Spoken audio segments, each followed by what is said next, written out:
Tell me about the big break when you played in Longstreet. I must tell the audience that that's it. Bruce Lee had a bit part or a supporting role in the Longstreet series, and this had an enormous effect on the audience. What was it? Well, you see, the title of that particular episode of Longstreet is called The Way of the Intercepting Fist. Now, I think the successful ingredient in it was because I was being Bruce Lee. Yourself. Myself, right. And did that part, just express myself, like I say, honestly express myself at that time. And because of that, I brought, favorable mentioning in, like, New York Times, which says, like, the Chinaman, who incidentally came off quite convincingly enough to earn himself a television series, and so on and so on and so forth. Can you remember the lines by Sterling Siliphant, the key lines? He's one of my students, you know that. Was he too? Yes. Everybody was your student. But you read, there were some lines that expressed your philosophy. I don't know if you remember them or not. Oh, I remember that. I said, here. This is what it is, okay? You're talking to Longstreet, played by James Francesca. I said, empty your mind. Be formless, shapeless, like water. Now, you put water into a cup, it becomes the cup. You put water into a bottle, it becomes the bottle. You put it in a teapot, it becomes the teapot. Now, water can flow, or it can crash. Be water, my friend. Like that, you see? Oh, I see. I get the idea. I get the power behind it. So, now, two things have happened. First, there's a pretty good chance that you'll get a TV series in the States called The Warriors, in which you use, what, the martial arts in a Western setting? That was the original idea. Now, Paramount, I did Longstreet for Paramount, and Paramount wants me to be in a television series. On the other hand, Warner Brother wants me to be in another one, but both of them, I think, they want me to be in a modernized type of a thing. And they think that Western idea is out. But you want to do the Western, eh? I want, because you see, I mean, how else can you justify all these punching and kicking and violence except in that period of the West? I mean, in nowadays, I mean, you don't go around on the street kicking people or punching people.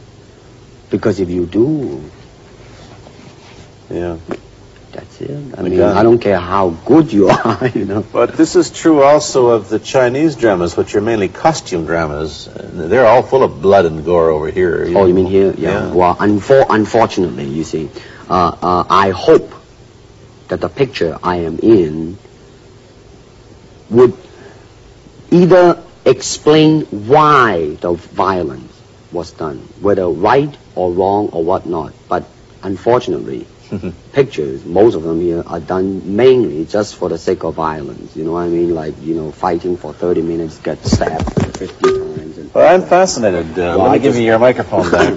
I'm fascinated that you came back. I am a martial artist. You came back to Hong Kong on the verge of success in Hollywood and full of it. And suddenly, on the strength of one picture, you become a superstar. Everybody knows you. You have to change your phone number. You get mobbed in the streets. Now, what are you going to do? Are you going to be able to live in both worlds? Are you going to be a superstar here, or one in the States, or both? Well, let me say this. First of all, the word superstar really turned me off, and I'll tell you why. Because the word star, man, it's an illusion. It's something what the public calls you. You should look upon oneself as an actor, man. I mean, you would be very pleased if somebody say, hey, man, you are a super actor. It is much better than, superstar. Yeah, therefore, you've got to admit that you are a superstar. You're not going to, if you're going to give me the truth. I'm honestly saying this, okay? Yes, I have been very successful. Yeah. Okay? But I think the word star I do not look upon myself as a star. I really don't. I mean, believe me, man, when I say it. I mean, I'm not saying it because what are you going to do? Let's get back to the question. Okay. Are you going to stay in Hong Kong and be famous? Or are you going to go to the United States and be famous? Or are you going to try and eat your cake and have it too? I am going to do both because, you see, I have already made up my mind that in the United States, I think something about the Oriental the true Oriental should be shown. Hollywood sure as heck hasn't. You better believe it, man. I mean, it's always that pigtail and bouncing around, chop, with the eyes slant and all that.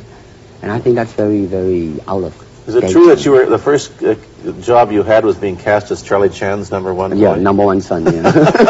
No, they never made a movie. No. They were gonna make it into like a new Chinese James Bond type of a thing. Now that the old man Chan is dead, Charlie is dead, and his son is carrying on.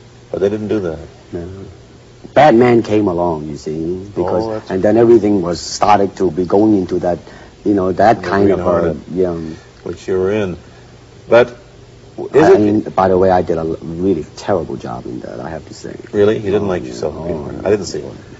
Let me ask you, however, about the problems that you face as a Chinese hero in an American series. Have people come up in the industry and said, well, we don't know how the audience are going to take a non-American? Well, such question has been raised. In fact, it is being discussed, and that is why The Warrior is not going to be on. I see. You see, because unfortunately, such thing does exist in this world. You see, like, I don't know, certain part of the country, right, where like they think that business-wise it's a risk, and I don't blame them. I mean, in the same way, it's like in Hong Kong. If a foreigner come and became a star, if I were the man with the money, I probably would have my own worry of whether or not the acceptance would be there.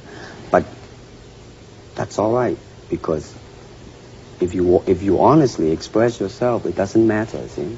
Because how about the other side of the coin? Is it possible that you are